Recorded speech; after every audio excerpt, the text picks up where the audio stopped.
아직 광복이 안 됐다는 거잖아요. 미완의 광복 상태이고 대통령 스스로 오늘 기념사를 통해서 네. 뉴라이트 사관을 그냥 피력해버린 겁니다. 먹고 살기 힘들어 죽겠는데 대통령이 관심은 있는 거냐? 라는 질문을 하게 만드는 발언이 아니었나 싶습니다. 네. 하필이면 광복절에 저는 도발이라고 생각합니다. 덤벼라. 한판 뜨자. 일본을 사랑하자 이 얘기죠. 대통령의 개인 폰에 이제 통화 상대방들이 네. 최해병 사건과 무관하게 지금 굉장히 민감해하는 겁니다. 두고 보라고 보수 유튜버 왕창 나올 거고 뭐 또 술 친구 나올 거고 어떻게 보면 권력의 지도가 나오는 겁니다 이게. 네, 그러면 이번에는 정말 재밌는 두 분 모시고 정치 이야기 조금 더 나눠보도록 하겠습니다. 김종대 전 의원님 오시고요. 안녕하세요. 네, 반갑습니다. 그리고 우리 정치 전문 기자 장윤성 기자님 반갑습니다. 네, 안녕하십니까. 네, 자 우리 신영 기자가 네. 또 같이 해주실 거고요. 예. 네, 반갑습니다. 안녕하십니까? 네, 자 오늘 아니. 예 소개 안 해? 누구요? 네. 이상민 계속 크리에이터. 앉아 이상민 크리에이터는 예. 계속 있었어요. 한동 프리덤 자유가 중요합니다, 여러분. 네네. 자유. 일부터 계속 있었기 때문에. 일로 가야 됩니다, 여러분. 네. 그렇군요. 예. 자, 좀 짧게 우리 들어볼까요, 그러면? 뭐요? 오늘 대통령 경축사 어떻게 광복절 보셨는지? 경축사. 네. 아니 그 자유민주 가치의 통일, 네. 북한 인권 네. 이게 강조돼서 이걸 일컬어 새 통일 담론이라고 그러는데 이렇게 되면은 우리가 노태우 대통령 이래로 7명의 대통령이다 지지했던 한민족 공동체 연합 방안 이건 어디로 가는 게? 한민족. 이게 우리나라의 공식적인 통일 방안이거든요. 지금까지의. 예. 근데 이거는 이제 체제 통일을 얘기하는 건데 그게 아니라 여태까지는 연합제를 얘기했던 거고 네. 이게 북한의 연방제하고 대비돼서 이렇게 쭉 지내왔던 거예요. 음. 연합과 연방이 서로 수렴하는 부분도 있다. 네. 이게 이제 김대중 대통령 때 나온 6.15 선언의 제1항입니다. 그런데 여기서 뜬금없이 뭐 자유민주 체제 통일 이렇게 얘기를 해버리니까 윤석열 독트린이라고 보면 될까요? 글쎄 이거는 일종의 어떤 흡수 통일 내지는 정복에 의한 통일을 의미하는 거기 때문에 새로운 통일 기조. 예 이런 면에서는 급격한 전환이다. 이게 최근에 뭐 친일 논쟁하고 무관하지 않아 보입니다. 아하. 친일 논쟁이 이거랑 상관이 있습니까? 있죠. 이제 국가의 지금까지 가졌던 기본 네. 하나의 어떤 정체성을 다 뒤집고 있는데 네. 그게 통일 분야에까지도 영향을 미친 것이죠. 그래서 전체적인 세계관이 친일 논쟁도 그렇고 통일 방안도 네. 저개발 사회와 미개발 사회, 예. 독재 국가, 전체주의 국가와 민주 국가 이런 이분법에서 다 움직이는 거고 하나가 하나를 먹어야 되는 거예요. 그러니까 일제가 조선을 식민화한 것도 일제는 근대화되고 발전한 사회고 한국은 미개발 당시 국가니까 그래서 물이 흐르도 자연스럽게 먹힌 거고 나라가 없었던 거다. 이렇게 얘기하는 분들이 이제 뉴라이트라고 하는데 그 똑같은 논리가 북한에 대해서 적용이 되는 거니까 이건 나름대로 일관성이 있어요. 제가 보기에는 흡수 통일을 정당화하는.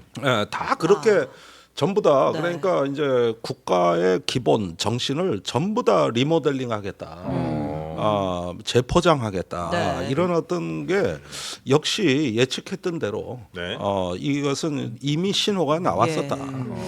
그렇게 보시면 되는 거예요. 대통령 언급 중에 그 통일, 자유 통일을 위한 자유 가치 실현이 필요한데 그 자유 가치 실현의 가장 큰 방해 요인으로 가짜 뉴스 가우지 선동. 꼽으셨거든요. 예, 가짜 뉴스에 기반한 허위 선동과 사이비 논리는 자유 사회를 교란시키는 무서운 흉기다. 가짜 뉴스가 앞으로 많이 탄압을 받을 것 같습니다. 가짜 뉴스니까 탄압을 받아야 될 것 같긴 한데. 네. 그러니까 무서운 흉기라고 하셨습니다. 네, 또 뭐 네. 진실의 힘으로 가짜 투쟁하겠다. 뉴스는 네.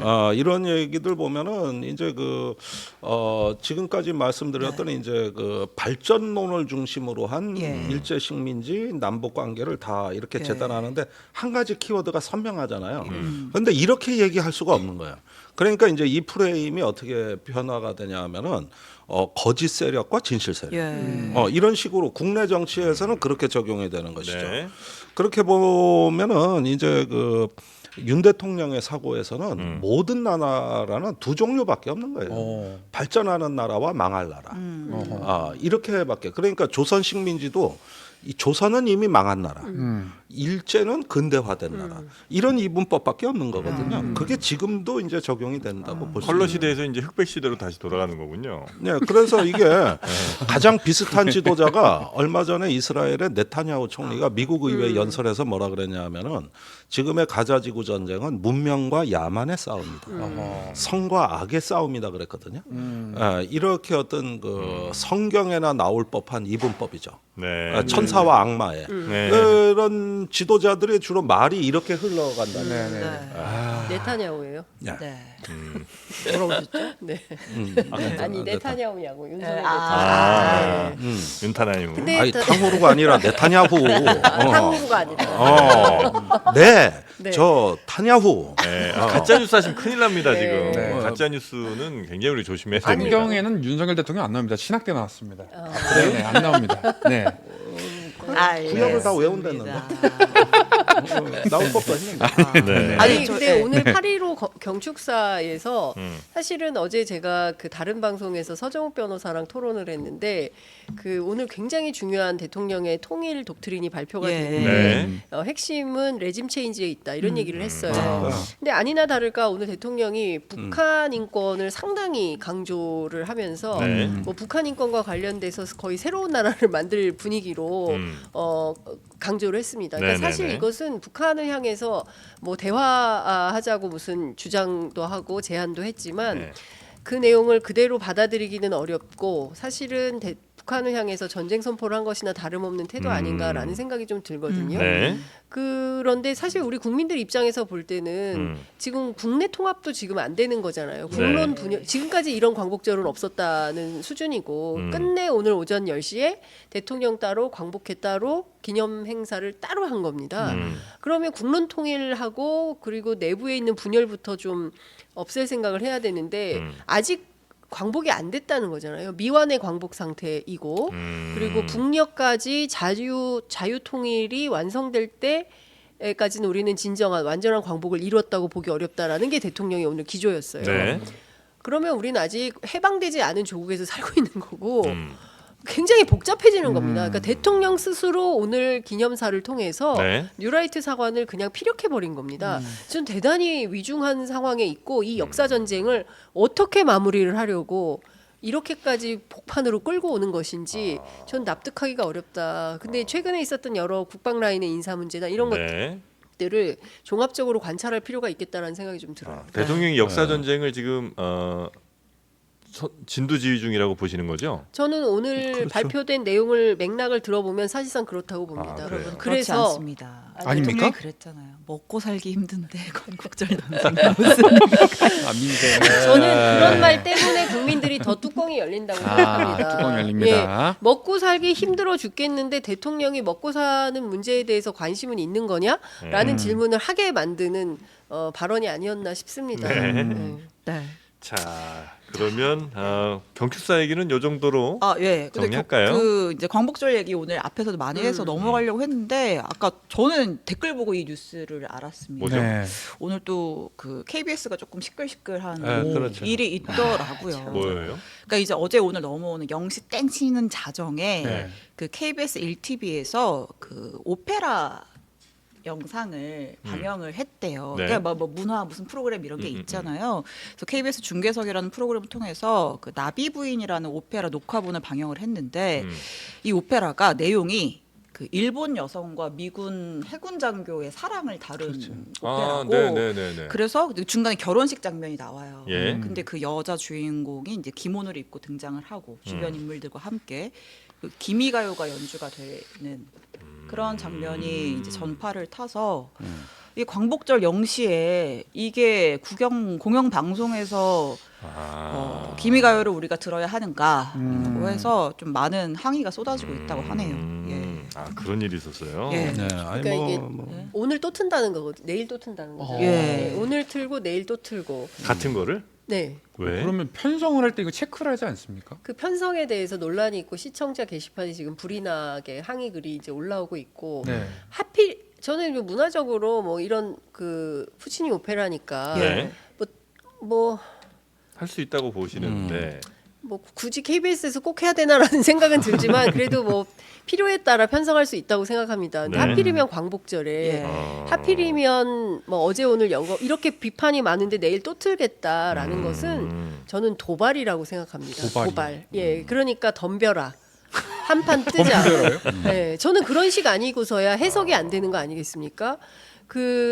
이게 일제 강점기 35년을 겪은 국민들이 해방의 기쁨에서 이제 드디어 나라를 찾았다, 주권을 회복했다, 더 이상 일제로부터 핍박받고 수탈받지 않아도 된다 이런 생각에서 해방감에 젖어서 다 같이 만세삼창을 불러야 되는 날에 네. 기미가요를 틀고 기모노를 입고 나오고 그걸 KBS 그리고 이게 문제가 있다고 지적을 하는데도 아유 됐고 또 틀어 이렇게 한다면 이거는 국민과 싸우자는 얘기죠. 그러니까 또 트는 이유는 뭐죠? 이거 뭐 한번 뭐 판단 미스나 뭐 이럴 수는 있다고 치고 아니죠. 판단 미스가 아닌 거죠. 틀기로 작정한 거죠. 그러니까 또 트는 거죠. 일본을 사랑하자 이 얘기죠. 일본은 얼마나 좋으냐 이 얘기인 거죠. 아니 일본을 좋아할 수 있고요. 일본의 애니메이션도 좋아하고 일본의 뭐 우동, 뭐 오므라이스 또 뭐죠? 뭐 다 좋아할 수 있다고 생각해요. 맥주도 그런데, 맛있어요. 예. 맥주도 맛있고 예. 뭐 등등등등 다 뭐 일본의 문화, 뭐 교류 협력, 경제 협력 할 수 있죠. 그러나 과거에 일본이 식민 지배했던 그 불법 지배에 대해서 네. 사과하고 반성하고 우리의 요구를 받아들여서 평화로 나간다고 하면 누가 뭐라고 하겠습니까? 근데 그게 아니지 않습니까? 네네. 그게 아니라 아베 이후에 다시 군국주의 전쟁할 수 있는 나라로 나아가겠다고 하고 태평양 전역을 자기들의 세력화하겠다고 하니까 그거는 우리가 용납을 못한다라는 네. 판단에서 네. 국익 관점에서 비판을 하는 것이지 않습니까? 근데 네. 그것 자체를 통째로 정체성을 흔들어 버린다고 한다면 국민들이 이거를 받아들일 수가 있겠습니까? 어느 나라 대통령입니까? 네. 자, 하여튼 그런 그 KBS의 프로그램 논란이 또 밤사이 좀 있었었고요. 그리고 네. 오늘 밤에 다시 이제 한번 재방영을 한다는 예. 거고요. 그러니까 네. 오늘 나간 게 1부였고 아, 내일 나가는 게 2부여서 1, 2부를 연속 나눠서. 편성이 돼 있던 좀 모양이고요. 길으니까 잘라서 한다. 네. 스토리가 돼야 되니까. 예. 다른 오페라들도 많이 있습니다. 참. 자, 그러면 정말 뭐 네. 의도했다고는 생각하고 싶지 않고 뭐 네. 모르겠습니다. 우연이겠. 네, 우리 장윤성 기자님 보실 땐 근데 이건 한번 해보자는 그런 선전포고다 도발이다. 이렇게 지금 한판 보고 계시는 승부다. 거고요. 네. 한판 승부 얘기를 아, 내가 그 CBS가 아니고요. 죄송합니다. 아, JTBC입니다 아니, 여기. 그게 아닙니다. 네. 예. 오해가 없으시길 예, 바랍니다. 아무튼 네. 좀 굉장히 뜨거운 논란이 된 뉴스여서 급하게 좀 다뤄봤고요. 네. 본격적으로 뉴스 소개하겠습니다. 아 전현희 예. 지금 이제 최고위원 후보죠. 예. 네, 어제 꽤 큰 논란이 좀 있었습니다. 네, 어제 법사위 회의가 있었어요. 국회에서 검사 탄핵소추 청문회였습니다. 김영철 이제 차장검사 관련된 청문회였는데 전혀 예상치 못한 방향으로 이 청문회가 흘러갔어요. 네. 일단 뭐 증인들이 뭐 아무도 안 나왔기 때문에 사실상 뭐 물을 게 많이 물을 수가 없는 자리긴 했는데 전현희 의원이 전 권익위원장 출신이죠. 이제 최근에 권익위 간부의 이제 숨진 사건을 두고 권익위의 수뇌부가 김건희 윤석열 부부를 비호해서 유능하고 강직한 공직자 한 명이 억울하게 희생당했다라는 발언을 했어요. 네. 그랬더니 이제 국민의힘에서는 뭐 민주당은 책임이 없냐 어쩌고저쩌고 막 설전이 막 오가는 과정에 네. 좀 이제 센 발언이 나왔습니다. 이 발언이 나왔고 이 발언에 대한 대통령실의 반응까지 나왔어요. 네. 그거를 들어보고 얘기를 하겠습니다. 김건희 윤석열이 창피한 줄 아세요? 소발이 누구 때문에 더 많이 했는지 창피한 줄 아세요? 압니다 저는. 국장을 죽인 거예요. 살인자입니다. 근거 없는 일방적인 주장에 근거해 거친 말을 쏟아낸 것은 한 인간에 대한 인권 유린이고 국민을 향한 모독입니다. 공직사회를 압박해 결과적으로 고인을 죽음에 이르게 한 것은 다름 아닌 민주당입니다. 네, 이 대통령과 영부인에 대한 뭐 비판이 그동안 또 뭐 많이 있었습니다만 요 정도 발언 수위가 나온 거는 또 처음인 것 같기는 합니다. 근데 전현희 의원이 어제만 그런 얘기를 한 것은 아니고요. 예. 그리고 또 전조가 있었습니다. 그러니까 지난주 금요일에 네. 그 국회 정무위 야당 의원들 뭐 야당 의원들 중심으로 해서 이 부패방지국장 직무대행의 그 빈소에 네. 찾아갔어요. 예. 근데 그 자리에 권익위 관계자들, 여당 관계자들도 와 있었는데 그 자리에서도 이제 설전이 오고 가고 네. 뭐 이제 당신들 다 책임져야 될 거다라는 얘기를 했을 때 정승윤 부위원장이 네. 따라 나오면서 우리가 도대체 뭘 잘못했다는 거냐, 민주당이 자꾸 특검하고 뭐 이렇게 하니까 이분이 압박 느껴서 돌아가신 거지 우리 때문에 그런 게 아니다라고 하면서 이제 막 그 소동이 있었던 네. 거예요. 네. 근데 전현 의원 얘기를 들어보면 이런 겁니다. 본인이 이제 권익위원장을 할 때 실무진으로서 함께 일했던 그 공직자이고 그 빈소 본인이 그랬대요. 나 윤석열 정부에서 약해지지 않으리라, 절대 울지 않으리라 이런 결심을 했다는 거예요. 네. 근데 이제 빈소에 딱 갔는데 그 젊은 국장의 빈소에 어린아이들하고 그 엄마 부인이죠. 그 부인이 있고 그다음에 어머니가 계시는데 그 네. 어머니가 이제 전현희 위원장 손을 꼭 붙잡고 우리 아들 명예 회복 꼭 시켜달라고 이런 얘기를 했다는 거예요. 근데 자기가 거기서 폭포수 같은 눈물이 감정을 정말 그 추스릴 수가 없어서 너무 애를 먹었다. 그리고 나서 그 여당 관계자들을 보니까 너무 화가 나가지고 당신들 다 책임져야 될 거다라고 얘기를 하고 그리고 나서 나오려고 하는데 정승윤 부위원장이 또 그렇게 하고 이러면서 이제 본인이 여러 인터뷰를 통해서 같은 맥락의 주장을 하고 급기야 어제 청문회장에서도 이제 얘기를 하다가 저렇게 폭발을 하게 된 것 같은데 네. 저는 이런 생각이 들어요. 88년 50 청문회 할 때 살인마 전두환 뭐 이런 그때도 막 논란이 있었어요. 어떻게 본회의장에서 예. 네, 본회의장. 전두환 저 네. 증언하는 날 네, 네. 명패 날라간 사건. 예, 예, 그게 예. 노무현 대통령이죠. 예. 네. 노무현 대통령이 그렇게 한 거잖아요. 그걸 막 끌려나고 막 이랬을 걸요. 그때. 그러니까 저는 그런 어떤 정치적인 그 뭐라고 표현해야 되나 수사?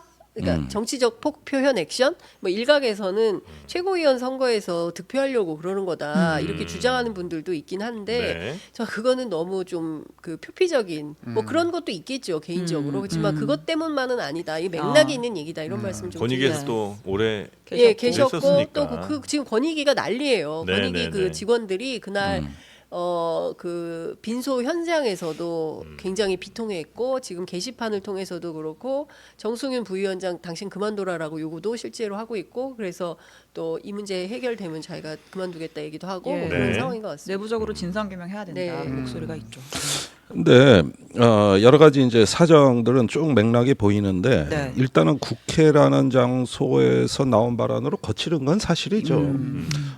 그래서 조금 더 정제된 표현이었으면 어떻겠냐 이 생각은 저도 해요. 근데 문제는 이 사건의 본질은 권익위 내부에서 김건희 여사 명품백 사건을 종결 처리하는 과정에서 빚어진 하나의 어떤 강압과 예. 그 다음에 어떤 그 저기 일탈된 결정이 이 사건의 본질입니다. 네. 그러니까 결국은 이게 여야 싸움으로 이렇게 왜곡되는 게 이게 왜곡이 되고 또 이게 뭐 윤 대통령이 얘기한 가짜 뉴스 선동 세력 이런 식으로 프레임이 또 바꿔치기 되는 것 같지만은 본질은 흔들리는 게 아니다. 예. 네. 예, 그런 점에서 이제 자체적으로 내부에 진상규명 요구가 있다고 하니까 일단은 무언가 내부에서 책임 있는 답변을 내놔야 될 것 같고 그 다음에 국회 국정조사라든가 어떤 진상규명 청문회가 있어야 될 거 아니냐 네. 이렇게 가야지. 만약에 국회에 불려와서 그 스트레스 때문에 이 김 국장이 사망한 것이라면 아니 저기 그 스트레스로 더 받는 거는 유철환 권익위원장이나 정순윤 부위원장 아닙니까? 그런 스트레스 때문이라면 그 주범들이 있는데 그러니까 이런 게 원인이라면은 밑에 국장이 와서 스트레스 받을 이유가 없죠. 국회 위에 정무직이 다 있는데 아니, 수뇌부가 네. 있는데요. 수뇌부가 있는데 그 국회 몇 번 불려 나왔다고 뭐 중앙부처의 국장이 극단적 선택을 했다. 이건 사실 억지죠. 그리고 이런 부분에 대한 책임자, 스트레스 받아야 될 당사자들은 따로 있어요. 예. 근데 오히려 이분들은 정권으로 인정으로부터 인정을 받았기 때문에 이거를 고통으로 안 느끼는 것 같아. 그 밑에 실무자들이 고통스러운 거지. 네. 그러니까 이제 국민의힘의 의원들은 일단은 전현 의원에 대해서 지금 제명 네. 하겠다 이렇게 108명 하고 있고 전원 명예로 제명 그 사망의 결의안. 책임도 민주당 쪽에 더 있다 이렇게 지금 주장을 하고 있는 거죠. 그러니까 저도 아까 그 이제 우리 김종대 의원님 말씀하셨지만 이제 표현이 조금 거친 부분도 있다라고 말씀하셨는데 전 대통령실의 해명도 좀 의아한 부분이 있는 게 네. 어쨌든 이 사안을 정쟁으로 몰지 말자라는 게 야당과 정부의 입장이었잖아요. 근데 결국은 마치 책임 공방식으로 한 번씩 주고받은 거예요. 우리 때문이라고? 아닌데 너희 때문인데? 라고 얘기를 하는 거잖아요. 그러니까 민주당이 청문회에 계속 부르고 권익위 사람들 계속해서 국회에 불러서 그러니까 어저께 관계자 설명이 그랬어요. 막 이제 공무원들 국회에 불러서 민주당이 윽박 지르고 말 안 들으면 공무원 연금까지 박탈할 수 있다는 협박성 발언까지 하면서 그러니까 이재명 대표가 했던 발언이긴 한데 뭐 결과적으로 죽음을 이르게 한 거는 다름 아닌 민주당 아니냐. 이건 지금 서로 다 정쟁으로 지금 붙은 거 아니에요? 네, 그렇죠. 그러니까 참 요즘 나오는 이런 용어를 보면 이건 정치 평론의 대상이 아니라 예. 거의 우리의 어떤 인간의 품격을 맞아요. 지금 논해야 되는 이런 상황까지 이게 상황이 악화되기 때문에 네. 거의 이거는 저 정치 이전에 어디 뭐 길거리에 시정 잡배들도 이런 식으로는 안 싸웁니다. 그러니까 네. 참 참혹한 상황이다. 근데 아까 뭐 광복절 얘기도 했고 김국장 얘기도 했지만은 이전에 이미 조짐이 있었어요. 그 7월 17일 재헌절 행사에도 국회의장들이 안 나왔어요. 그러니까 그 뒤에 8.15 행사에 이어 두 네, 번째인데 네. 여태까지는 그래도 흔들리지 않은 국가의 기본이란 게 있었고 네. 어떤 인간에 대한 예의 그다음에 거기서 어떤 그 빚어진 이게 순직이라면은 그 기관 책임이거든요. 예. 근데 순직 결정은 하겠다 예, 그랬지 않습니까? 그러면은 어떤 책임 있는 모습들 이런 것들은 뭐 보수 진보를 떠나서 기본입니다. 상식이고. 근데 어떻게 이런 부분들이 이렇게 험한 저기 판으로 간다. 이렇게 그 되면 망가진 참 이유가 이게 뭐라고 보십니까? 이렇게 그러니까, 우리가 말씀하신 것 예. 평론의 영역도 아니다. 이제 이건 인간이냐 뭐 아니냐 이걸 논해야 될 수준인데 예. 그렇게까지 망가진 이유는 뭐예요? 글쎄 뭐 여러 가지 심층적인 이유가 있겠지만은 일단은 어떤 국민의 다수 여론을 이미 두려워하는 정치가 아니다. 권력의 네. 국민 다수의 여론을 원래 통해서 정책을 집행하고 외연을 확장하는 게 그동안 권력의 본성이라고 우린 봤는데 지금은 그렇지가 않아요. 그러면서 뭘 하냐면 조금 더 갈라치고 조금 더 분열시킴으로써 오히려 나한테 이익이 있다고 믿는 것 같아. 그러다 보니까 이런 행태가 나오는 거예요, 이게. 그러니까 이런 거죠.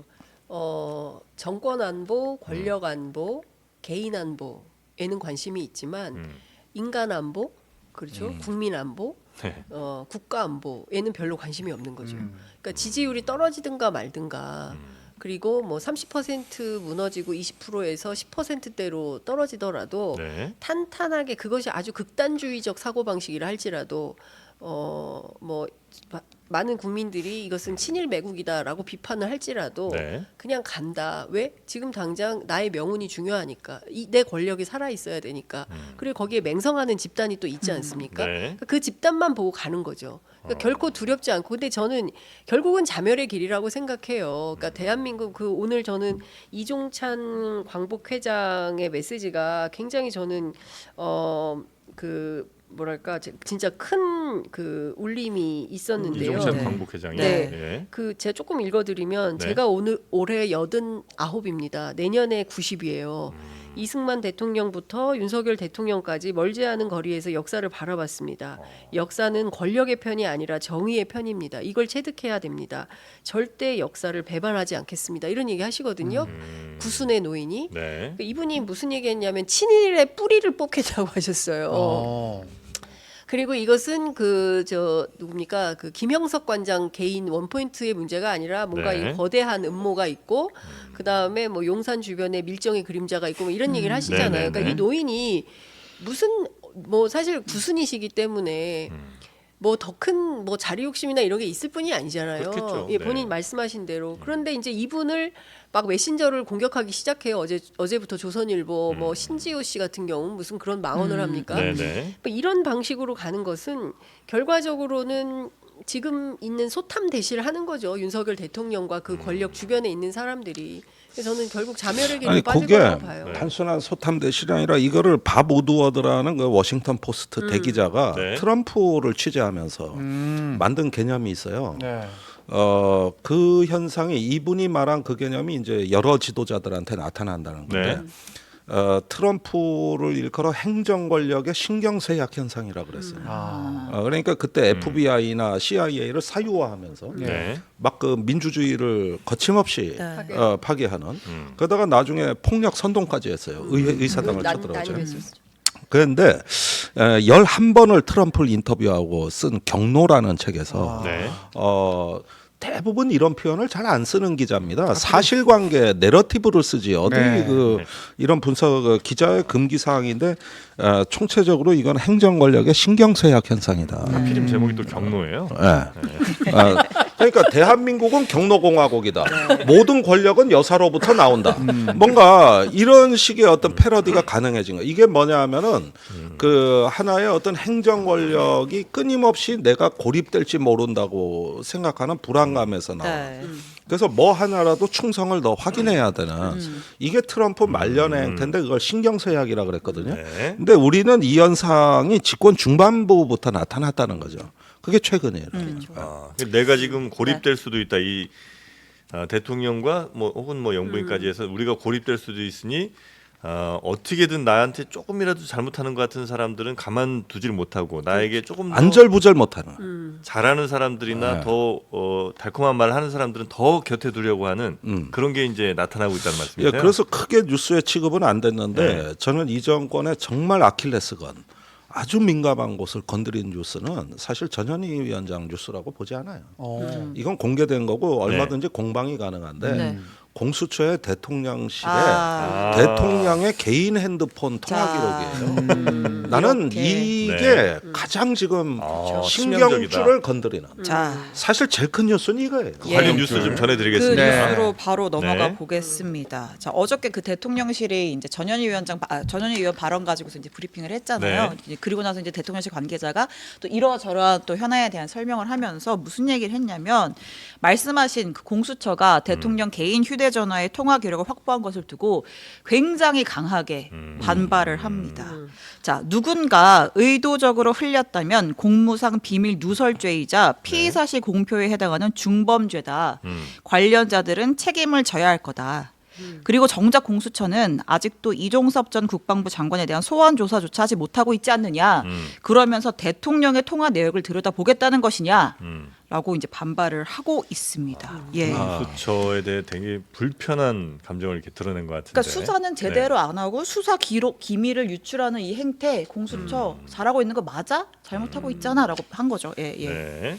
불안한 거죠. 불안해요. 불안하죠. 왜냐하면 지금까지 현직 대통령의 개인 휴대전화의 통화 목록을 본 적은 없죠. 확인한 것은 이번이 처음입니다. 그렇죠. 예. 그렇기 때문에 그리고 대통령뿐만 아니라 대통령실에 있었던 그 관료들 10명에 대해서도 통화 기록을 확보해서 네. 분석 중이라고 하는데 법조인들은 어떻게 얘기하냐면 공수처에서 분석 중이라고 하는 거면 이건 분석 끝났다는 얘기고 예. 거기에 핵폭탄급 뭔가가 내재돼 있음을 확인한 거다.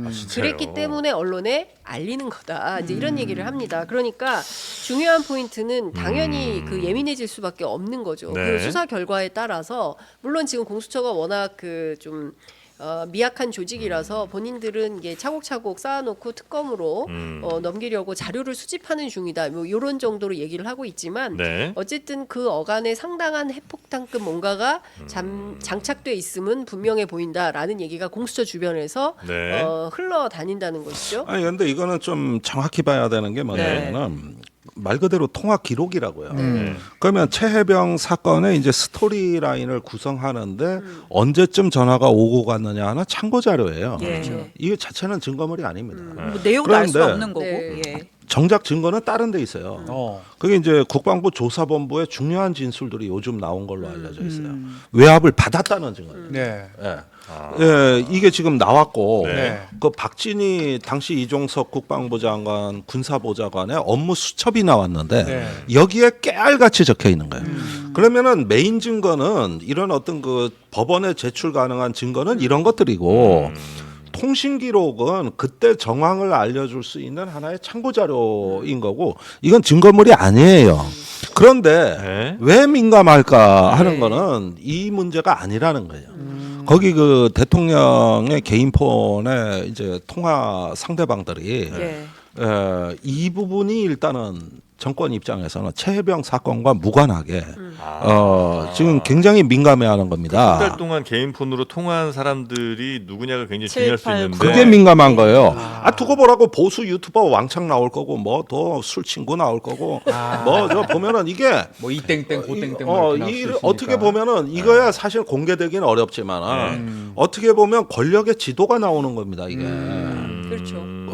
그런 면에서 대통령이 누구와 자주 통화하고 무슨 시간대에 누구와 통화하고 이런 얘기 다 나오죠. 그렇죠. 얘기했지만 그래- 전현직 그러니까. 관계자 말고 그 바깥에 있는 사람들이 그렇죠. 누구와 통화를 했느냐가. 정땡땡도 나올 수 있겠네요. 정땡땡이요. 정땡땡. 정영땡이요. 정땡땡. 안돼. 나올 수 있죠. 채땡 이렇게 나올 수도 있고. 예. 네. 그래서 이런 부분들로 봤을 때 또 잡았다. 통화량도 문제가 됩니다. 예. 대통령은 비화폰이 있고 예. 얼마든지 통신 수단이 네네네. 있는데 개인 폰을 저렇게 많이 했다는 그 자체도 뉴스입니다. 그렇죠. 예.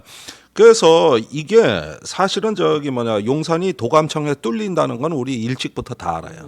그건 작년 초에 네. 그 미국의 NSA 네네네. 국가안보국의 그 감청 자료 1급 기밀로 우리가 봤어요. 네. 네. 자 그런 것들 다 알고 있고 모든 공직자는 비화폰을 사용하고 이 보안성이 없는 휴대폰을 아예 청사에 못 가지고 들어가게 돼 있고 출입 기자들도 다 뺏깁니다. 근데 오직 한 사람은 여기서 예외였다. 이것도 사실은 중요한 국정의 문란함이지만 네. 거기에다 대통령은 통화량이 무사 패스였던 많고 거잖아요. 여기에서 이제 그 사인들이 많이 등장하게 되는 경우 이럴 경우에 그 시간대와 통화량 같은 거는 굉장히 민감한 자료고 누구랑 통화했는지 그거 공개될 수도 있어요? 그건 안 될 것 같아요. 그거는 안 될 것 같지만은 일단 공수처는 이 사건하고 관련된 대목만 볼 것 같고. 그렇겠죠. 예, 그러면 이거는 또 사실은 저 정보보호 문제도 있기는 있는데. 예. 아니 뭐 저기 이제 보면 미국, 중국 정보기관이 보기에는 어떤 그 그림이 다 보이는 거죠. 그리고 여기는 감청이 우리하고 수준이 달라요. 이렇게 그 전파의 그 특정 음파 대역을 찾아가서 감청을 해버리기 때문에 예. 이건 100% 뚫렸다고 봐야 돼요. 100% 뚫리는 거라고 이거는.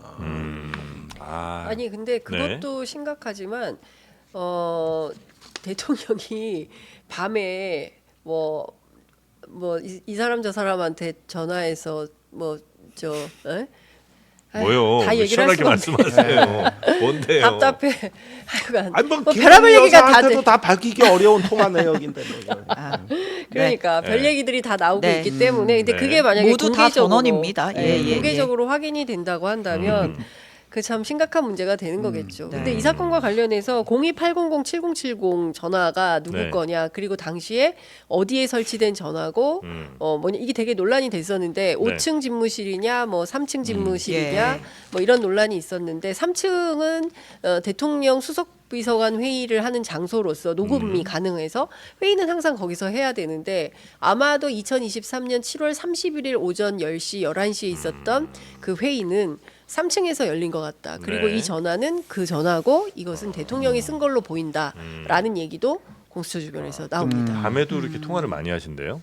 밤에는 개인 휴대전화를 많이 쓰시는 것 같습니다. 예. 네, 그래서 잠을 못 전체적으로 주무시는구나. 이것을 하나의 국정의 우리가 스타일로 밤새 국정 걱정에 이렇게 보는 거고. 잠을 못 주무셔. 그렇게 보면은 대통령은 이런 어떤 공수처의 통화 기록 열람을 본인에 대한 도전. 상당한 도전으로 그 공수처 이거 인식했을 가능성이 높아요. 나만 할 수 있겠어요, 공수처? 아니 근데 이제 두 가지인데 제가 어제 이제 관련해서 막 취재를 좀 막 세게 했는데 예. 어떤 얘기가 들리냐면 그러니까 왜 느닷없이 김용현 경호처장을 국방부 장관으로 보냈을까? 이제 이게 핵심인 거잖아요. 네. 뭐 어떤 정치인들은 김용현을 위한 대관식이다 뭐 이런 표현을 하기도 하는데 앞서 말씀드린 대로 뭘 해도 지지율이 안 오르잖아요. 그러니까 그런 상황에서 국정장악이 안 되는 건 너무 당연한 거고 이럴 때 대통령이 보십시오. 한동훈 대표도 믿기가 어려워요. 검찰도 이원석 검찰총장 뭐 명품백 수사해야 된다고 막 그러지 않습니까? 검찰도 믿기가 어려운 거예요. 그러니까 본인이 스스로 친정이라고 믿었던 그리고 가장 뭐 복심이라고 믿었던 사람들을 믿기 어려워지니까 믿을 건 군밖에 없다고 판단을 해서 군 조직을 충암고 라인으로 쭉 깔면서 친정 체제를 구축하고 그 다음에 혹여라도 생기를 어떤 변고나 그 급변 사태를 대비하려고 하는 거 아니냐. 군을 믿고 그런 것도 있고요. 또 한 측면에서는 지금 들어가서 김용현 국방장관이 들어가서 해야 될 첫 번째 미션이 있으니 그것은 군 인사라는 거예요. 예. 물론 이제 장군 인사 예정되어 있고 이런 것도 있지만 기이하게도 군사법원에서 새로운 사실들이 많이 나왔어요. 특히 이제 네네네. 통신기록 조회 같은 경우에는 뭐 여러 경로를 통해서 0270080 네네. 800-7070도 예, 예. 군사법원을 통해서 나온 거잖아요. 그러니까 이런 부분에 대해서 통제가 안 된다라고 판단을 대통령실이 하고 있다는 거예요. 그래서 군사법원 인사가 1순위로 있을 것이다. 그래서 아마도 이 재판부가 가장 먼저 바뀔 거다. 이런 얘기들이 나오고 있어요. 네. 그러면 그 다음에는 예단하기 어렵다, 예측하기 어렵다 이런 얘기들이 나옵니다. 저 아니, 얘기가 네. 예, 말씀하세요. 그러니까 예. 공수처가 만약에 이제 이거를 이렇게 통화 기록을 이렇게 본 거 혹은 이제 이 사실이 이제 언론에 보도가 됐잖아요. 그 굉장히 불편할 거 아니에요. 용산에서는 불편해요. 매우 그게 아주 치명적이라고 지금 생각하고 계시는 거니까. 그러면 어떻게든 공수처의 이 수사 진행을 거의 뭐 목숨 걸고 막아야 되는 상황이 아닌가라고 용산은 판단할 수도 있잖아요. 이미 공수처 차장이 지난달에 새로 부임을 했고, 네. 그리고 이제는 더 이상 문재인 정부 때 검사는 단 한 명도 남아 있지 않습니다. 거의 다 물갈이가 된 상황이고, 지금 부장검사 2명도 임기 10월까지 예, 이제 이거. 다 갈립니다. 예, 예. 그리고 공수처 사부 안에서도 극소수 인물들이 이걸 수사를 하고 있거든요. 그런 점에서는 가면 갈수록 수사 여건은 악화됐다. 그리고 시간이 앞으로 가면 더하다. 이런 부분들을 일단 참고를 해야 될 것 같아요. 네. 그래서 지금 공수처 수사는 이거 정권 내내 가는 수사예요. 예. 계속 새로운 사실이 밝혀지는 거예요. 그리고 사실은 대통령 통화 기록도 예를 들자면은 뭐 옛날에 검사 친구들이라든가 뭐 이번에 뭐 출마도 했지만 네네. 어떤 뭐 사법관계 뭐 연수원 동기라든가 이런 사람들이 공교롭게 최해병권에 많이 나왔다. 그럼 의혹은 그리로 튀게 돼 있어요. 예. 그러니까 사건이 점차로 이제 점점 꼴을 갖춰가는 것이거든요. 이렇게 되면은 대통령은 자기가 털렸다는 생각을 할 가능성이 대단히 높다. 네. 그러면 김용현 새로운 국방장관이 임명이 되고 네. 거기서 일단은 군사법원, 군사법계통에 대한 어떤 본격적인 개입, 그다음에 한쪽으로는 공수처에 대한 어떤 정리, 그리고 수사기밀 유출을 집중적으로 따지는 것도 그 이유예요. 그렇죠. 예. 지금까지 공수처 사부가 좀 언론 플레이를 한 건 사실이야. 언론에 많이 뚫렸어. 특히 중앙일보에도 많이 뚫렸어요. 그런데 네. 이거는 뭐냐면은 그 안에서 고립의 산물이에요. 고립. 예. 그리고 제일 잘했던 게 한동훈 대표예요. 특수부 할 때. 그 사람들이 그런 식으로 여태까지 해왔던 것이죠. 그래서 이거는 뭐 묻은 개가 뭐 겨묻은 개 욕하는 격인데 네. 이런 부분에서 이제 공수처의 처장 차장이 사부에 압력을 넣는 게 보안 문제일 예. 겁니다. 그래서 이제 앞으로 수사 브리핑이라든가 여러 가지 어떤 거 언론 접촉 네. 이런 것들을 통제할 가능성이 대단히 높다. 알겠습니다. 저희가 자연스럽게 이제 김영현 국방부 장관 후보자 네. 얘기까지 넘어왔는데 깊이 있게 얘기가 진전되고 있는데 넘어가기 전에 짧게 그 나비 부인 오페라 관련돼서 네. KBS 입장이 나와서요. 나왔어요? 예, 요거 짧게 제가 네네네. 전하고 다음 주로 네네네. 넘어가겠습니다. 일단 KBS에서 이제 그 관련 프로그램 관련해 시청자분들께 우려와 실망을 끼친 점에 대해 사과드린다라는 네. 입장을 냈고요. 이제 원래 당초 공연이 녹화된 시점이 6월 말이고 7월 말에 방송을 하려고 했는데 올림픽 중계로 일정이 밀리면서 이제 광복절 새벽에 방송하게 됐다. 설령 그렇다 할지라도 바뀐 일정에 대해서 내용에 문제가 없는지 네. 시의성은 적절한지 확인했어야 했는데 제작진의 불찰로 무리를 일으키게 된 것에 대해서 사과드린다라고 했고요. 제작진의 오늘 불찰. 방송 예정이었던 2부는 다른 공연 방송으로 대체하기로 아. 결정했다라는 입장을 냈습니다. 알겠습니다. 예. 자, 올림픽이 어제 끝났어요? 일요일에요. 일요일에. 올림픽 때문에 어쩔 수 없었대요. 네. 다른 많이 방송으로 이제. 라는 KBS 입장까지 전했습니다. 네. 자, 저희가 뭐 최혜병 특검 얘기도 하면서 어쨌든 이 구명로비 외압 의혹의 핵심이라고 또 의심받고 있는 인물이 국방부 장관 후보자로 또 지명이 된 상황입니다. 자, 어제 JTBC가 또 단독 기사를 썼어요. 네. 자, 김영현 후보자와 통화를 했습니다. 임기훈과 통화한 사실 맞느냐? 자, 일단 김용현 후보자가 인정을 했어요. 경로설 당일인 7월 31일에 임기훈 당시 비서관과 2차례 통화를 했다라고 인정을 했고, 그다음에 사건 회수됐다가 국방부 조사본부로 다시 이첩한 8월 9일에도 그 김용현 후보자가 임 전 비서관 또 임종득 당시 2차관 뭐 조태영 안보실장이랑 통화한 거 네. 전부 다 통화 기록에 있으니까 인정을 했는데, 언제 무슨 일로 통화했는지는 기억이 나지 않는다. V 대통령 행사 관련해 통화할 일이 수시로 있다. 그러면서 거짓 정치 선동질에 놀아나지 않았으면 하는 바람이 있다라고 김용현 후보자가 이야기를 했어요. 근데 네. 관련된 시점에 음. 대통령의 어떤 외부 일정, 경호처가 논의가 필요한 외부 일정은 없었던 것으로 확인이 됐습니다. 아니 그러니까 있긴 있었죠. 그러니까 8월 2일 날은 네. 관저 휴가를 하다가 이제 잼버리 행사에 예. 참여하고 그 예. 전에는 전북의 2차 전지 그 뭐 센터 개소식을 간 겁니다. 네. 그리고 이제 저녁에 진해에 있는 군사령부로 들어간 거예요. 그리고 거기서 1박을 하고 그 이튿날 저도 휴양지로 떠난 거거든요. 예. 근데 이걸 경호처장이 동행을 했다고. 네. 그러면은 여기서 그 저기 2차 전지나 뭐 잼버리는 임기훈 국방비서관하고 통화할 일은 전혀 아닙니다. 2차 전지 주식 떨어져서 그런 건 아니었을까요? 아니 그거 원래 저기 신원식 장관이 예결위에서 그 저 주식 거래하던 거 휴폰으로. 그 2차 전지 주식이에요. 그래요? 요즘 붙었어요.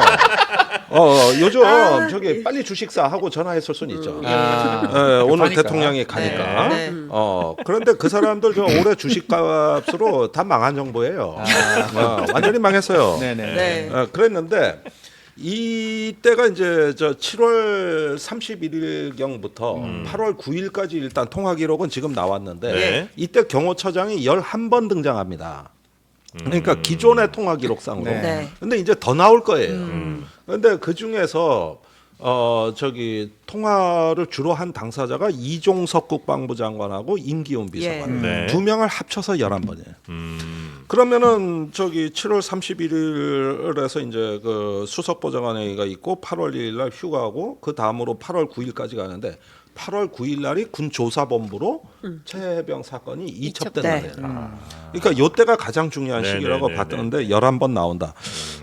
그런데 이런 부분에서 당시에 왜 경호처장한테 이런 통화 기록이 나오기 전에도 이목이 집중됐느냐 하면은 과거에 그 김용현 처장이 사단장 할 때 그 병사의 의문에 17사단. 죽음이 있었고 그 사인 조작의 시비가 걸려가지고 네. 실제로 그 17사단의 연대장이 좌천이 되는 사건이 벌어집니다. 말하자면 처벌을 받은 거예요. 예, 그런데 이때 그 여단장이 이거에 이제 훗날 불복을 해가지고 사단장하고 서로 고소고발까지 간 거예요. 원래는 그 김용현 처장에 대해서 네. 이 사성 장군 진급해서는 절대 안 되는 인물이라고 음. 그때 그 조작을 했다는 이야기로 네네네. 국가인권위원회에다가 진정을 냈어요. 아. 이 진정의 무고죄로 김용현이 거꾸로 그 여단장을 고소해 버린 거예요. 네. 그런데 희한하게 1심에서 다 끝났어요. 항소가 없어. 네. 그런데 1심에서 여단장이 1년 선고를 받고 네. 실제로 실형을 산 거예요. 예.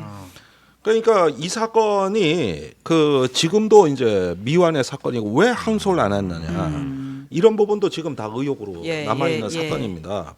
그때 당시에 군사법원, 음. 그 다음에 군 검찰 이때 상당한 영향력을 행사하지 않았느냐. 그때 수법이 지금 최해병에 그대로 재현된 거 아니냐. 이게 이제 비판하는 사람들의 의견이었고, 그래서 김용현 처장을 들여다봐야 된다. 그런데 들여다 보니까 또 실제 뭐 통화 기록이 쭉쭉 나와. 예. 그러다 보니까 유달리 잡음이 많이 따라다녔던 예. 거예요. 이게 굉장히 잡음이 많이 따라다녔던 거고. 근데 이번에 그 국방장관 청문회에서 뭐 일부에서는 그 좌천된 예. 연대장을 증인으로 신청한다는 네, 소리가 네. 있어요. 네. 그렇게 되면 네. 신원식 국방장관 지금 안보실장으로 가지만 여기는 중대장 할 때 박격포로 병사 사망케해서 그 책임으로 지금 고소고발까지 최근에 고소고발이 됐던 네. 거예요. 예. 경호처장은 병사 익사 사건의 조작건으로 또 고소고발까지 갔던 거예요. 네. 어떻게 된 게 이 정부는 이런 걸로 주로 고소 고발하는 분들이 다 수뇌부로 와 있는 게요. 지금 장로만 여기도 압수수색 들어온다. 이거 다 팩트죠? 고소 고발이 자막 저는 좀 영장 해주세요. 나오기 전에 예. 내어드립니다. 고소 고발이 왜 이게 저기 저희는 이게 이게 확인이 안 조작입니까? 되니까 지금. 아니에요. 네네. 다 고소 고발 그것도 네. 부하하고 상관 사이에 상하간에 네. 절대로 있어서는 안 되는 일들이 벌어졌던 겁니다. 이게. 아니 근데 뭐 잘은 기억이 안 나지만 이전에도 항상 뭐 정부 관련해서 뭐 이런저런 이슈들이 논란이 되고 뭐 이렇게 할 때 논란이 되는 그 사건의 케이스들이 약간 성격이 좀 다른 것 같아요. 이런 걸로 이렇게 막 논란이 되고 뭐 이랬던 적이 별로 그러니까 최근에 없었던 것 정보사 같은데. 보십시오. 사령관하고 여단장이 고소 고발했다. 그렇죠.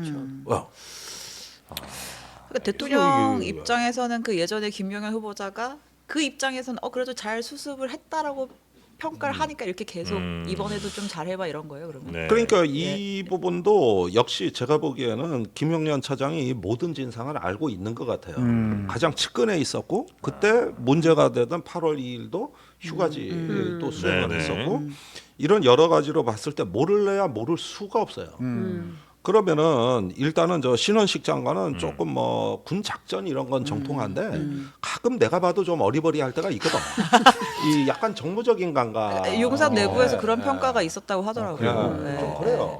신원식 장관이 좀 정무감각, 그러니까 좀 이렇게 안 시켜도 알아서 착착착 움직여줘야 되는데. 그러니까 뭐 이런 얘기가 네. 그러니까 그렇지 신원식 못했다. 장관이 네. 그러니까 군 내부에서는 네. 전략통으로 평가받고 나름대로 자존심 강한 군인. 네. 이런 거라는 거. 우리는 프라이드. 뭐 네. 그렇죠. 우리는 붕짜자붕짜로 알고 있지만 군 내부에서는 네, 있는 분이죠. 예. 군 내부에서는 이분이 이제 상당한 전략통이고 아. 자존심이 굉장히 강한 군인이고 뭐 이렇다. 그래서 누가 말해도 잘 안 듣는다는 거예요. 워낙 자존감이 세서. 네네. 그러니까 예컨대 임성근 사단장의 명예 전역과 관련해서도 이거 안 돼.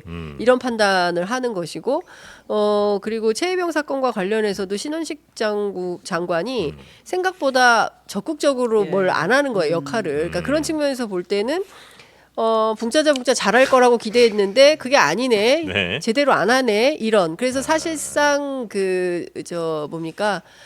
질책성 인사다. 예. 그리고 이 정부의 특징이 있잖아요. 네. 좌천성 승진. 예. 예. 그래서 그런 게 많지. 그런 게 많잖아요. 검찰 인사에서도 사실상 좌천인데 그렇죠. 끄고 올라가는 거. 그러니까 안보실이 굉장히 높은 자리고 네. NSC 상임위원장이기 그럼요. 때문에 그래서 근데 그동안 한 번도 그 군인 출신이 안보실장을 한 적이 없잖아요. 김관진 정도인 네. 거지. 그거 오래전 일이에요. 예. 옛날 일이고 네. 그래서 사실은 안보는 외교통이 와서 그렇죠. 전반적으로 그 보수지들도 그런 말을 써요. 뭐냐면 지금 당장 미국 대선 80일밖에 안 남았는데 그 누가 될지 알 수 없는 상황에서 외교력을 2배 이상 가동시켜야지 여기서 외교관을 뺀다? 어떻게 하려고 그러는 거야? 이런 걱정과 우려를 보수 언론들이 하고 있단 말이에요. 그분도 좌천석 새로운 보직으로 그렇죠. 외교안보 특보. 아니 근데 여긴 특징이 갑자기 있어. 문정희 선생님이 됐어. 장호진 실장이. 문정희 선생은 오래 했어요. 네. 그랬는데 여기서 자천성 승진은 오래 못 가요. 아, 그러니까 이번에 안보실장으로 가면은 11월에 한미일 안보협력 프레임워크라는 문서 서명까지는 본인이 할 거예요. 네. 그거는 본인이 일단은 각서까지 얼마 전에 일본에 가서 했으니까 이거 마무리하고 갈 거예요. 지금 저 성격 강하기는 김태효 1차장도 만만치 않습니다. 그분이 사실상 그렇죠. 외교라인에- 실세죠. 예. 지금 사실상 앞으로 분란이 일어나고 암투가 일어날 가능성이 높은 건 안보실이에요. 신원식 장군이 못 참아요 그런 거. 못 참는다고. 그래요? 자존심 강한 군인. 불 같습니까? 거기도 재밌겠다 이제. 그 안보실이 지금 긴장해 있다고. 예. 아 그래요. 그 행정관들이 이제 누구한테 보고해야 되느냐가 문제인데 네. 이게 왜 김태효 1차장이 굳건하냐 하면은 실세다 뭐다 이것도 있지만 지금 NSC 사무차장을 겸하고 있습니다. 예. 그러면 대통령실에서 모든 그 정보, 실무를 장악한 책임자는 NSC 사무차장이에요. 이 그러니까 조직과 정보를 장악한 건 김태효 그렇죠. 1차장이라는 예. 거예요. 네. 즉 대통령에게 올라가는 길목은 여기고 그럼 안보실장은 뭐냐 하면은 뭐 대통령하고 동시에 받거나 그 후에 받는 거예요. 그래서 항상 보면은 왜 실세가 김태효인가 이게 시스템적으로 설명이 되는 거라고. 대통령보다 먼저 아는 사람이네. 그렇죠. 아니 그리고 보십시오. 안보실장이 4번째 바뀌어요. 이 정부가 3년 차지만 2년 몇 개월밖에 안 된 정권인데 안보실장을 4번 바꾸잖아요. 이거 무슨 얘기냐면 안보실장을 그냥 아무나 해도 되는 자리가 돼버린 거예요. 왜냐하면 실세는 김태효 차장이 하고 있기 때문에 누가 오든지 간에 그냥 일은 김태효 그렇지. 차장이 하는 겁니다. 예. 네. 근데 그걸 이제 못 근데 그걸 참을까- 견디겠냐는 거예요. 자존심 강한 군인이. 그러니까 저거 나가는 자리입니다. 저거 오래 갈 자리 아니에요. 네. 나가는 자리고 그다음에 원래 이번에 제가 취재한 바에 의하면 인사를 하는 와중에 김태효 1차장이 안보실장을 강력히 희망했다는 소리는 들려요. 그런데 일단은 대통령 생각에서 일단 설거지는 시키고 나가야지 지금 그냥 가면 안 바깥에 되니까. 내보내면 좀 그렇지 않냐. 네. 불안하죠. 이렇게 하면은 하다가 언젠가 곧 가실 분. 이렇게 하면 또 이게 정리가 된다고. 취재도 또 열심히 하십니다. 아, 우리 의원님. 김종대 의원님 취재 열심히 하세요. 네. 네. 뭐 취재 편의점 같은 거 하나 내세요. 아니 있으세요. 있어요. 우리보다 잘 나가요. 잘 나가. 네. 네, 알겠습니다. 이거 조회수 구독자 몇 명이야 지금? 네, 뻥 그리고 뚫리는 TV 잘 나가요. 올려놔야 될 거 아닙니까? 그렇죠. 네. 근데 궁금한 게 충암고가 군 명문학교예요? 아니 뭐 야구 바둑의 명문 명문학교고 야구의 네네네네. 명문학교고 예. 그래서 다재다능한 학교예요. 바둑을 잘해요, 거기가. 거기서 이제 옛날에 유명한 바둑 기사들 아, 그래요. 충암고 특기생 출신들이죠. 바둑 야구 잘하고. 예. 제가 이 질문을 왜 드렸냐면 김용현 후보자가 이제 윤 대통령 충암고 1년 선배 아니에요. 근데 말고도 군 주요 요직에 충암고 선후배들이 이렇게 좀 뭐 예를 있죠. 들면 방첩사령관에 임명된 여인영 사령관. 윤 대통령 9년 선배, 777 사령부 여기가 대북 특수정보 다루는 37 부대라고. 예, 37이라고 해요. 예, 여기 사령부 사령관 박종선 소장. 원래 저 가방 유명한데 아니에요? 아니 그 요즘 편의점도 있는데 뭐예요? 여기는 오래 전부터 예. 네. 부대 이름이 이제 넘버로 내자잖아요. 예. 예컨대 옛날엔 9125 부대였어요. 예. 이 숫자를 합쳐봐. 끝자리가 7로 나와. 아. 그러니까 항상 부대명 넘버는 바뀌는데 합치면 끝자리는 7로 나와야 된다. 이렇게 하다가 이제 어느 날 37 부대라고 됐는데 대북 감청, 네. 네. 감시를 담당하는 예. 부대. 아, 그래요. 그러니까 굉장히 중요한 부대. 여기도 윤 대통령 충암고 11년 선배가 그래요. 새로 충암고가 올해 4월에 임명이 됐다고. 명문이구나. 알겠습니다. 아니 그래서 육군본부에서는 원래 장교들이 쓰는 말이 있었어요. 신원식 국방장관은 예. 국방장관, 예. 김용영 경호처장은 국방상관. 상관. 이렇게 나눠서 불렀다는 거지. 아, 국방상관. 사실 인사는 네. 김용현 처장이 다 했다 이런 소문도 있었잖아요. 예, 맞아요. 군인사. 아니 신원식 장관은 온 지 10개월밖에 안 됐기 때문에 군 정기 인사를 오래 해야 이제 신원식 장관은 자기 인사를 하는 거예요. 그렇죠. 예. 근데 인사를 근데 못 그 해보고 전에 떠나는 상황이 날라간 거죠. 예. 그 전에 날라간 거죠. 아무튼 김용현 후보자를 국방부 장관 시키려고 이번 인사가 이루어졌다는 건 거의 정설이. 그러니까 사실은 예. 이 정치적 부담이 너무 커서 예. 그래서 집권 초에 국방장관이 못 나갔던 거거든요. 네. 그러니까 문재인 정부에서 사성 장관이 안 된 이유가 바로 네. 권익위 진정 때문이었어요. 그것 때문에 검증에 걸려서 안 된 거라고. 네. 그런데 이 문제도 있지만 경호처장의 충암고 라인에 지금 뭐 경호 실패, 도감청에 뚫려, 드론에 네. 뚫려, 오물풍선에 뚫려. 예. 하여간 용산은 완전 해방구요. 저기 아, 용산 해방구예요. 완전 해방구예요. 그래서 뭐 용산에 예전에 해방촌이 있어요. 저기 그 법사위 의원들이 왜 출석 통보서 갖고 왜 갔다가 안서 왜 경호처가 집어 던졌잖아. 여기 못 뚫은 데는 법사위밖에 없어. 다 뚫었는데. 그렇게 전달하지 말고 풍선으로 실어보면 들어갔을 텐데. 풍선 다 생각을 뚫리는데. 못했네. 저 무인기. 쉬운 방법이 있는데 왜 무인기 저렇게 실어 보냈으면 됐을 텐데. 전달을 하냐고. 그러니까.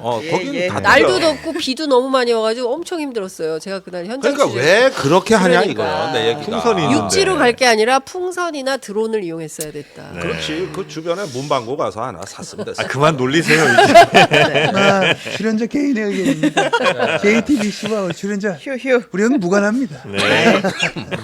자, 그리고 국가인권위원장 예, 안창호 마지막 네, 주제로 질문입니다. 요것만 좀 볼까요? 요새 하여튼 대통령실의 인선이 여러모로 참 네. 논란인데 국가인권위원장에 지명된 안창호 전 헌법재판소 재판관 이렇게 사진이 있나요? 네. 이분도 사실은 공안검사 출신이고 그래요. 여러 가지 이제 판결 내용을 보면 약간 보수의 정말 화신이다라고 불릴 만한 그래요? 뭐 예를 들면 간통죄 폐지 반대라든지 여러 가지 뭐 그런 판결들을 하셨는데 이분이 이런 말씀을 하셨어요. 차별금지법이 도입되면 에이즈, A형 간염 같은 질병의 확산을 가져올 수 있다. 20년, 30년 전 구닥다리 유언비어면 저런 게 바로 가짜 뉴스 선동. 그렇죠. 저게 가짜 뉴스. 대통령께서 그런 진실의 힘을 얘기하려면 처벌해야 저런 돼. 데 얘기합니다. 차별금지법이 기독교 정신에 반하고 공산주의 혁명에 이용될 수 있다. 국가인권위원장이죠. 네, 후보자입니다. 그런데 인권위원장. 그 기독교 근본주의자들의 경우에는 차별금지법에 대해서 이런 이유로 반대하고 있고요. 예. 그리고 실제로 거리 캠페인도 많이 하는데 네네네. 제가 언젠가 서울 시내에서 차별금지법 반대하는 소위 이제 기독교 종교 집회 행렬을 봤는데 끝도 없어요. 그게 지지하는 분들이 많군요. 예, 굉장히 많습니다. 동원력이 좋아요. 네, 굉장히 동원령일 수도 있는데 뭐 각 교회마다 다 이게 부스 캠 뭐 이렇게 차리고 쫙 그 끝도 없이 늘어선 행렬을 보면서 차별금지법 쉽지 않겠다라는 생각을 했는데 이런 주장을 하는 분이 네. 일단 인권 감수성은 없다고 봐야 되잖아요. 그렇잖아요. 예. 차별을 금지해야 되는데 차별을 조장하는 발언을 하면 그런 사람이 인권을 지켜줄 리는 만무한 거 아닙니까? 사실 인권 사각지대에 있는 분들이 어떤 분이냐면 대체로 소수자들이에요. 성소수자, 뭐 장애인, 여성 뭐 이런 네. 분들인데 뭐 전혀 그런 생각이 없고 이거 차별금지법을 마침내 이념 전쟁으로까지 끌고 가려고 한다면 이런 분이 인권위원장 하면 국가인권위원회 지금까지도 답답했는데 더 답답해질 수 있겠다 이런 뭐랄까 생각이 좀 듭니다. 대통령의 인선은 확실히 고정관념을 좀 깨는 예. 스타일이신 것 같긴 하더라고요. 그렇죠. 네. 근데 이것도 아주 파격적이에요. 파격적이죠. 다른 인사도 아니고 국가인권위원장 아닙니까? 그러니까. 근데 국립기념관도 그렇고. 그렇죠. 예, 저분이 이제 헌법재판관도 하고 연구관도 하고 대법관도 했을 거예요. 대법관. 예. 네. 그러니까 이 학식이나 전문성으로는 의심의 여지가 없죠. 네. 그런데 거기까지는 이해가 가는데 네. 가끔 신정 정치의 어떤 이런 느낌을 주신단 말이에요.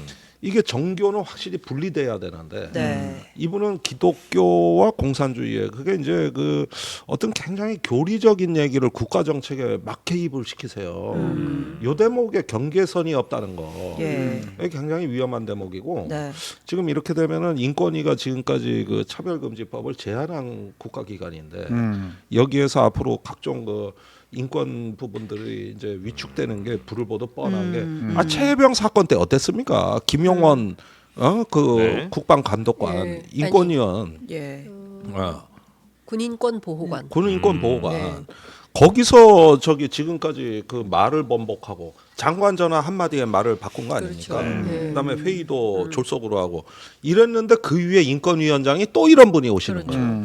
이제 이렇게 됐을 때가 문제가 되는데 국가 권익위, 국민 권익위의 어떤 지금 모습이 앞으로 국가 인권위의 미래가 되지 않을까? 이건 굉장히 그래요. 권익이나 인권위는 국민들이 마지막에 찾아가는데요. 그렇죠. 저기 아무리 국가기관에 뭐 검찰 뭐 국회도 안 되고 구제받고 보호받을 길이 없을 때 마지막 보호 장치가 인권위하고 권익위원회예요. 그래요. 예. 그 이런 기관들이 타락한다는 건 뭐냐하면은 이게 어떤 국민들에게는 아픔이 너무나 커가지고 마지막 의지할 그게 없어진다는 얘기인데. 그렇죠. 이게 심각한 사실 거예요. 그 국가인권위원회 처음에 설립될 때 상당히 큰 진통이 있었어요. 이거 안 된 보수의 반대에 있어서 국가인권위원회 설치하면 안 된다 그래서 시민사회 인권운동가들이 명동성당에서 단식농성하면서 만들어낸 겁니다.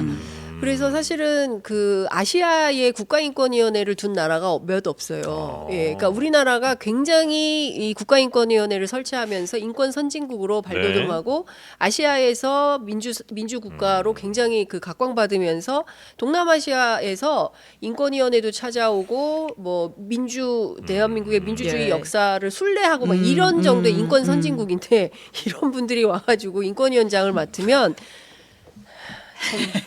뭐 한숨을 아이고 쉬었어요. 답 없다 이렇게 저는 이 안 되는 후보자가 거죠. 그 박근혜 대통령 탄핵 결정문에도 그때 성경을 인용했나 맞아요. 그랬을 예. 거예요. 아. 그러니까 좀- 기독교 근본주의자. 네, 그게 기억이 이거 나고 같아요. 그때 예. 왜 우리 코로나 때 그때 아. 집합 금지하면서 이제 예배나 이런 걸 좀 못했던 시기가 있었잖아요. 네. 그때도 이제 예배는 이제 가장 절대적인 기본권이다라고 해가지고 이제 교회 측에서 이제 헌법소원 낸 거에서 대리인 참여했던 이제 그런 게 좀 기억이 나고. 집에서 하면 되던데 가족 예배 이런 거. 대체로 예. 근데 왜 밖에 나와서 국제 인권단체 이런 데서도 이런 목소리 내시면 조금 뭐 항의한다거나 이런 일들이 좀 많이 벌어지지 있죠. 않나요? 그렇죠. 당장 국제 그 인권 기구들이 이런 주장을 하는 사람들 아마 나올 거예요. 네. 엠네스티 이런 데서 비판 성명 안 내겠습니까? 그러니까. 예, 그러면 국제 망신이 또 되는 것이고. 거기에다가 군 대체 복무도 반대하셨으니까. 그렇습니다. 지금 저기 그 양심적인 양심에 따른 그 복무자들. 대체 복무자들 이런 것도 이제 겨우 제도화가 정착돼 네. 가고 있고 그런데 이런 게 근간이 다 흔들리죠. 네. 그러니까 윤석열 정부에서 가장 큰 문제가 뭐냐면 앞서 이제 초반에도 말씀드렸지만 별로 다수 대중의 어떤 여론에 신경 쓰지 않고 그 막가파식으로 인사를 하잖아요. 이진숙, 김문수, 그다음에 독립기념관장의 김형석, 그다음에 역사단체의 전부 뉴라이트 계열, 네. 그리고 안창호 국가인권위원장에 이르기까지 전반적으로 대통령의 인식이 뉴라이트 친일 사관에 닮아 있다.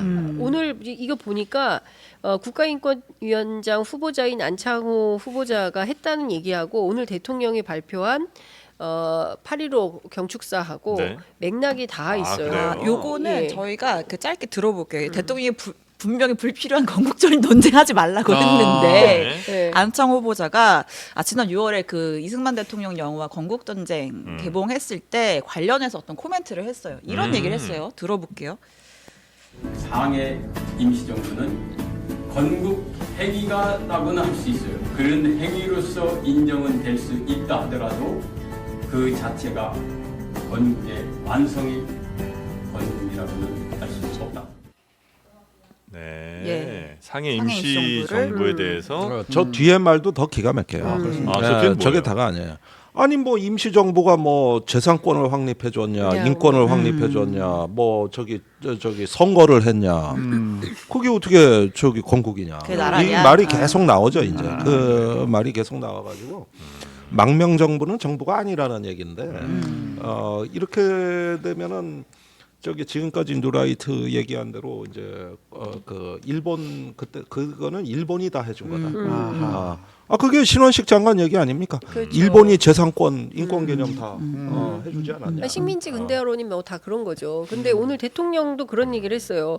분단 체제가 지속되는 한 광복은 미완이다. 네. 그러니까 아직 우리가 미완의 광복 상태에 있다고 대통령은 보는 겁니다. 북한까지 가야 되는 북한까지 가야 된다. 동토의 왕국 북녘 땅으로 자유를 확장해야 진정한 광복을 이룰 수 있다. 이런 네. 얘기를 했는데 이분들하고 그 인식을 같은 얘기를 하는 거예요. 그러니까 결국에는 지금 있었던 일련의 이 극단주의자들의 인사 패턴이 결국은 대통령의 뜻이었다. 그리고 대통령이 8.15 광복절을 기화로 해서 네. 그 본인의 생각을 구체적으로 국민들께 발표한 날이다.